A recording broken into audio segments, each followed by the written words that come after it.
माननीय सदस्य श्री मनीष तिवारी जी।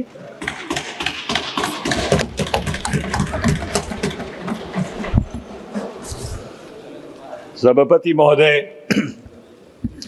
ये जो प्रस्ताव इस सदन के समक्ष लाया गया है,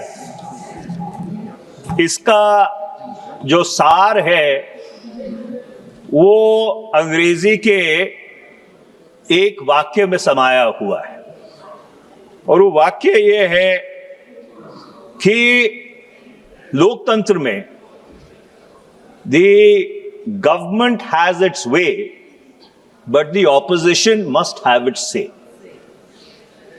तो इस पूरे प्रस्ताव का जो मूलभूत सार है वो इतना ही है कि ये सदन सिर्फ सरकार का नहीं है, सदन विपक्ष का भी है।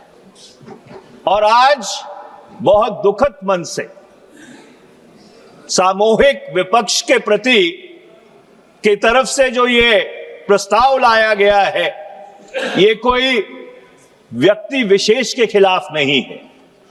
ये जो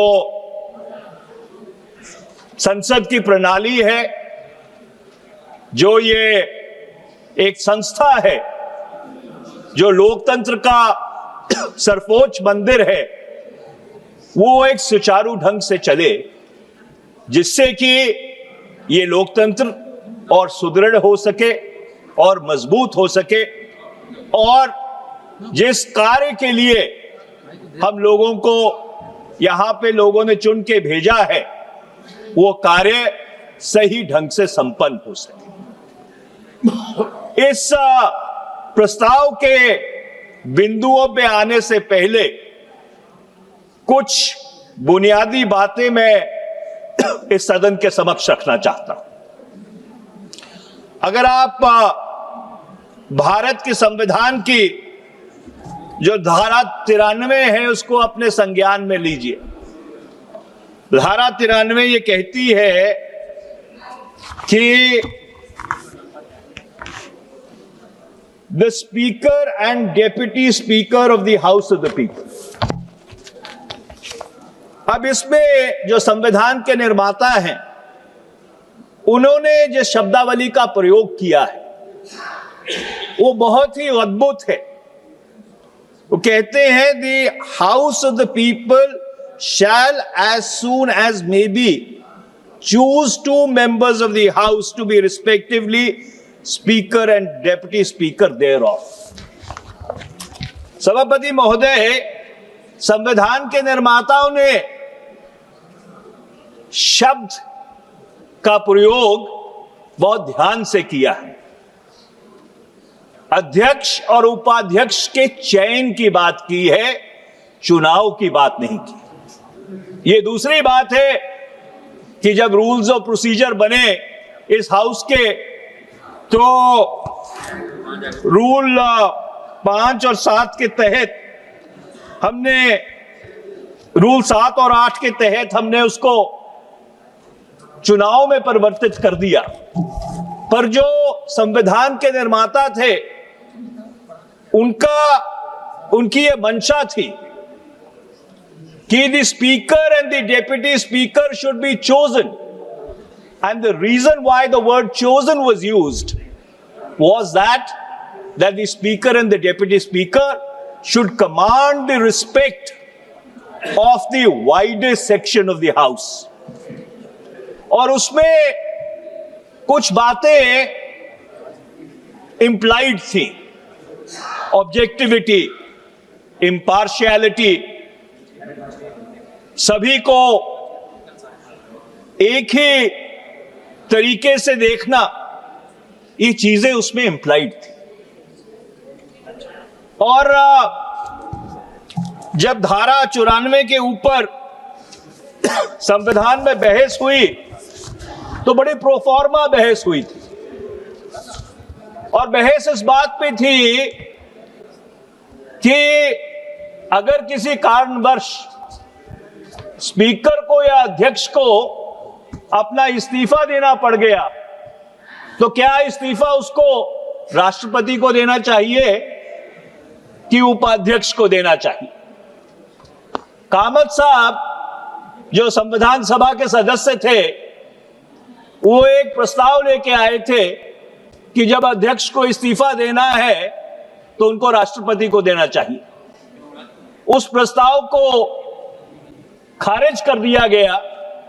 उस पे बोलते हुए शिब्बिन लाल सक्सेना जी ने यह कहा, जो संविधान सभा के सदस्य थे, we want the speaker and the deputy speaker should be completely independent of the executive, and when therefore it is provided that the speaker should send his resignation to the deputy speaker, it only means that the independence of the speaker of the house over which he presides should be maintained.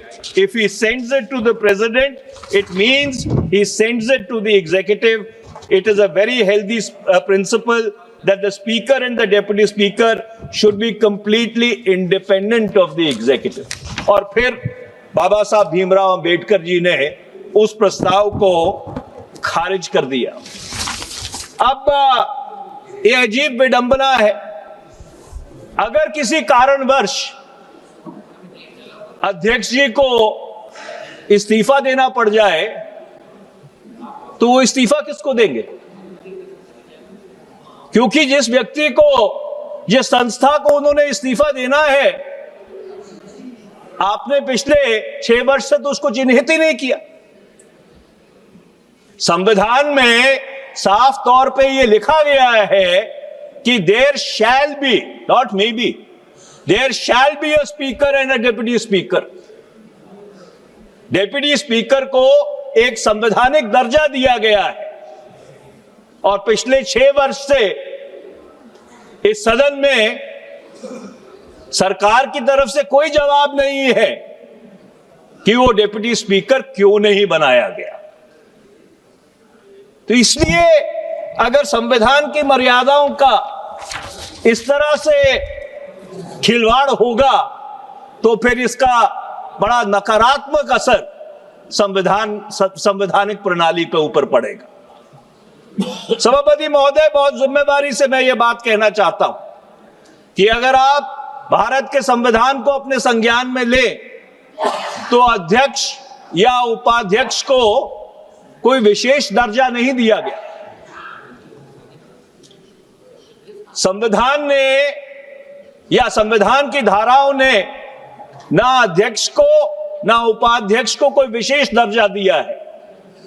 He is only the first among the equals. He is only the arbitrator of the proceedings of the house. वो सही है कि rules of procedure में हमने उसको एक व्यापक तरीके से उसका मूल्यांकन किया है, पर संविधान में कोई विशेष दर्जा नहीं दिया गया। उसके विपरीत जो सांसद हैं, सांसदों को धारा 105 के तहत संविधान ने एक बहुत विशेष दर्जा दिया है। अगर आप धारा 105 संविधान की उसको अपने संज्ञान में लें, और मैं उसको पढ़ के सुनाना चाहता हूं, धारा 1051, subject to the provisions of this constitution and to the rules and standing orders regulating the procedure of parliament, there shall be freedom of speech in parliament.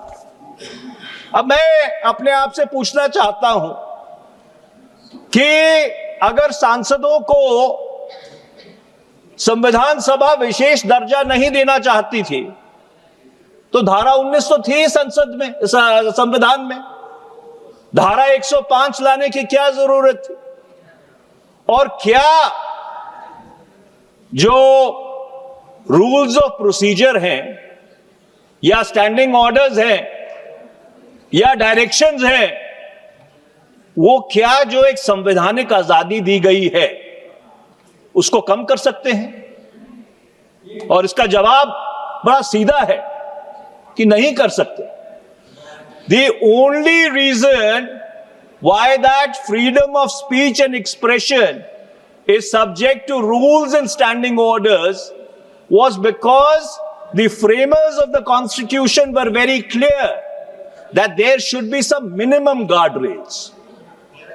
so that the house functions within the modicum of decency. एक मर्यादा में यह सदन काम करे, पर उन नियमों का इस्तेमाल जो संविधान ने सांसदों को आजादी दी है, उसको कम करने में या उसको कुचलने में नहीं आप कर सकते। आप धारा 105(2) को अपने संज्ञान में लीजिए। वो ये क्या कहती है कि जो भी सांसद लोकसभा में कहते हैं, राज्यसभा में कहते हैं, जो भी वो मत का प्रयोग करते हैं, वो कोई अदालत उसकी समीक्षा नहीं कर सकती। और जो पत्रकार रिपोर्ट करते हैं कि संसद की कार्रवाई में आज क्या हुआ, उनके खिलाफ कोई मानहानि का दावा नहीं हो सकता। इसका कारण क्या था? इसका कारण यह था कि अगर कोई ऐसे तथ्य भी हैं जो सदन के माध्यम से मुल्क के सामने रखने जरूरी है, तो यह आवश्यक नहीं है कि सांसदों को उसको प्रमाणित करना पड़े। धारा 105(3) आगे कहती है कि सांसदों की जो प्रिविलेजेस हैं, वो प्रिविलेजेस वही हैं जो सांसद ब्रिटिश हाउस ऑफ कॉमन्स के सदस्य हैं, उसी के समानांतर ये प्रिविलेजेस। तो इसका सीधा सीधा मतलब यह है कि एक बहुत विशेष दर्जा सांसदों को भारत के संविधान में दे दिया, और उस विशेष दर्जे में जो सबसे उत्तम और मूलभूत बात है कि इस सदन में किसी भी सदस्य की जो freedom of speech and expression है, जो अधिवक्ता की आजादी है, उसके ऊपर कोई रोक नहीं लगा सकता। और मैं बहुत जिम्मेदारी से यह बात कहना चाहता हूं कि उसके ऊपर जो व्यक्ति या जो आसन है, वो भी रोक नहीं लगा सकता। That is the constitutional position. और इस संसद को यहां तक विशेष अधिकार दिया संविधान के निर्माताओं ने कि अगर आप धारा 122 को अपने संज्ञान में ले, धारा 122 ये कहती है कि सदन की किसी कार्रवाई को कोई अदालत अपने संज्ञान में नहीं ले सकती। No procedural irregularity can also be inquired into by any court of law.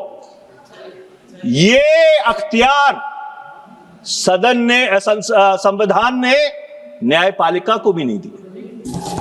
ये तो एक्सक्यूज मी यार भैया, ये कर्टसी है जो हम न्यायपालिका को एक्सटेंड करते हैं धारा रूल 3521 के तहत कि जो न्यायपालिका में कार्रवाई होती है उसके ऊपर हम यहां बहस नहीं करते। पर संविधान में ऐसा कोई स्टॉपेज नहीं है। संविधान में ऐसी कोई रोक नहीं है कि कल अगर ये सदन चाहे तो जो न्यायपालिका की कार्रवाई होती है उसके ऊपर भी विस्तृत चर्चा कर सकता है। ये मैं संविधान के प्रावधान इसलिए आपके समक्ष रख रहा हूं कि कभी कभी हनुमान को भी अपना बल याद कराने की जरूरत पड़ती है।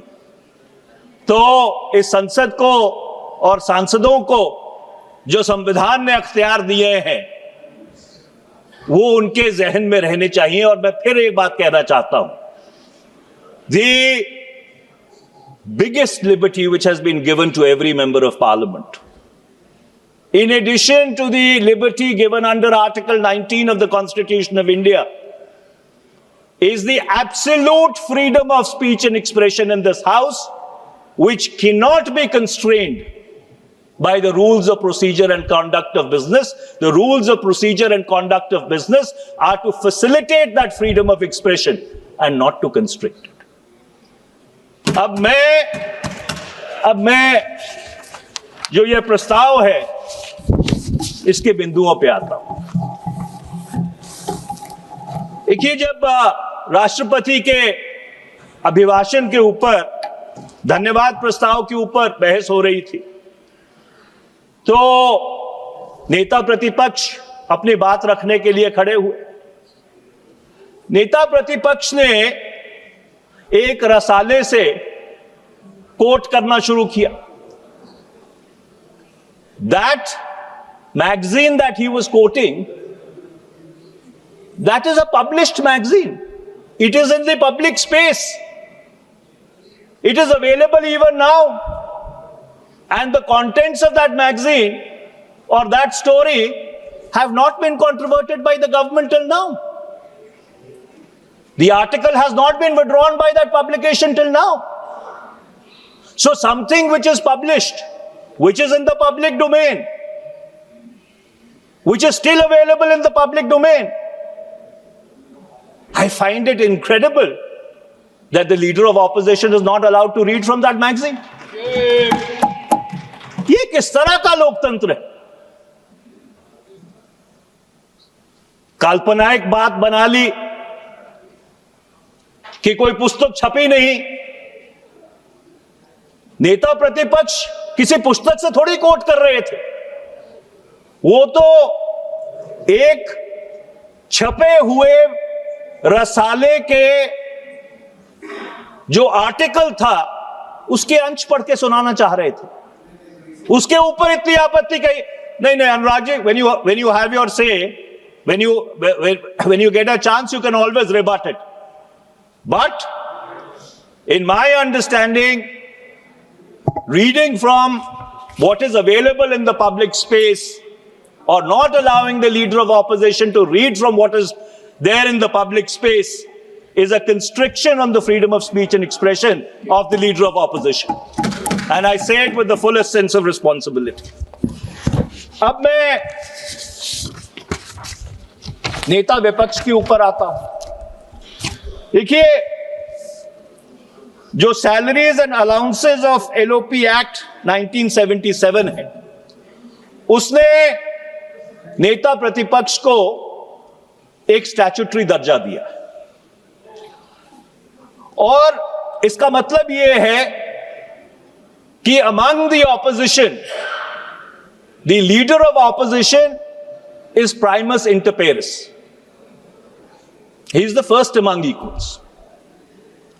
और मैंने इस सदन की परंपराएं देखी हैं। नेता प्रतिपक्ष जब इशारा भी कर देते थे बैठे बैठे कि वो बोलना चाहते हैं, तो उनका माइक ऑन हो जाता था। मैं 15वीं लोकसभा का सदस्य था, स्वर्गीय सुषमा स्वराज जी नेता प्रतिपक्ष थी। अगर वो छोटा सा इशारा भी कर देती थी कि वो बोलना चाहती है, तो उनकी तरह कोई उनको रोकता नहीं था, आसन उनको इजाजत देता था। यही नहीं, कोई अगर सदन का वरिष्ठ सदस्य, उस समय शरद यादव जी थे, गुरुदास दास गुप्ता थे, लालू जी थे,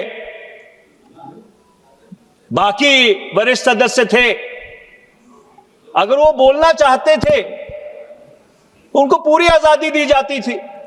सरकार की तरफ से अगर कोई मंत्री भी बोल रहा होता था, he used to yield to them। यही नहीं, साथ में बगल में अडवाणी जी बैठते थे, अगर वो बोलना चाहते थे। मुझे याद है कि जब एक काम रोको प्रस्ताव के ऊपर अडवाणी जी ने बहस शुरू की और उसका जवाब मैं दे रहा था, तो जवाब देते देते जब अडवाणी जी खड़े हुए कुछ बोलने के लिए, तो आई yielded। Those were the traditions of this house। पीछे यशवंत सिन्हा जी बैठते थे, जसवंत सिंह जी बैठते थे, अगर वो भी कह देते थे कि वो हाथ खड़ा कर देते थे तो उनको बोलने की अनुमति मिल जाती थी। और यहां पे डोमल साहब, और यहां पे अगर आप कोई ऐसी बात कह दे जो सरकार के अनुकूल ना हो तो आपका माइक बंद कर दिया जाता है। ये किस तरह की लोकतांत्रिक परंपराएं हम यहां पे डालने की कोशिश कर रहे हैं। मैं अपने महिला सदस्यों के ऊपर आता हूं। देखिए, इस सदन में कई बार बहुत तनाव रहा। सत्ता पक्ष और विपक्ष एक दूसरे के सामने रहे, पर कभी ऐसा मौका नहीं आया कि सत्ता पक्ष और विपक्ष में कोई भिड़ंत हो गई। ये कहना कि महिला सदस्य एक संयोजित षड्यंत्र की तरफ से प्लान्ड डिसरप्शन करने की कोशिश कर रही हैं, with great respect mister chairperson sir, in English they say it's completely over the top. It's a stretch. And I, with great respect, would like to say that the chair owes an apology to those women MPs. Yes. मैं अब आखिरी बिंदु के ऊपर आता हूं, suspension. यहां पे बहुत चर्चा हुई कि सदन को बाधित किया जाता है। मुझे याद है कि जो 15वीं लोकसभा थी, उसमें राज्यसभा में जो नेता प्रतिपक्ष थे, स्वर्गीय श्री अरुण जेटली, उन्होंने एक बहुत ही अद्भुत बात कही थी कि disruption is a legitimate parliamentary tactic. This is not my coinage. यह बात श्री अरुण जेटली जी ने कही थी। और मुझे याद है कि नवंबर 2010 का जो शीतकालीन सत्र था सदन का, पूरी तरह से वॉश आउट हो गया। हर रोज विपक्ष की तरफ से हंगामा होता था। एक बेतुकी सी सीएनडीजी की रिपोर्ट आई थी जिसको संयुक्त संसदीय समिति ने खारिज किया था। It was a spurious report. पर जो मैं मूल बात करना चाहता हूं, और इन्होंने डाइसेंट लिखा था, सो इसलिए उसे मैं ऐसा है रविशंकर जी, मेजॉरिटी से उस रिपोर्ट को खारिज किया गया था। दैट इज मेजॉरिटी से उस रिपोर्ट को खारिज किया गया था। पर वो सभापति महोदय, बात वो नहीं है। मैं ये बात कह रहा था कि पूरा शीतकालीन सत्र संसद का वाइप आउट कर दिया गया, पर एक सांसद को सस्पेंड नहीं किया गया। Not a single opposition MP was suspended. अगस्त 2012 जो बारिश का सत्र था, मॉनसून सेशन था लोकसभा का, मैं 2-3 मिनट और लूंगा, वो इसी तरह से पूरी तरह से खारिज कर दिया गया।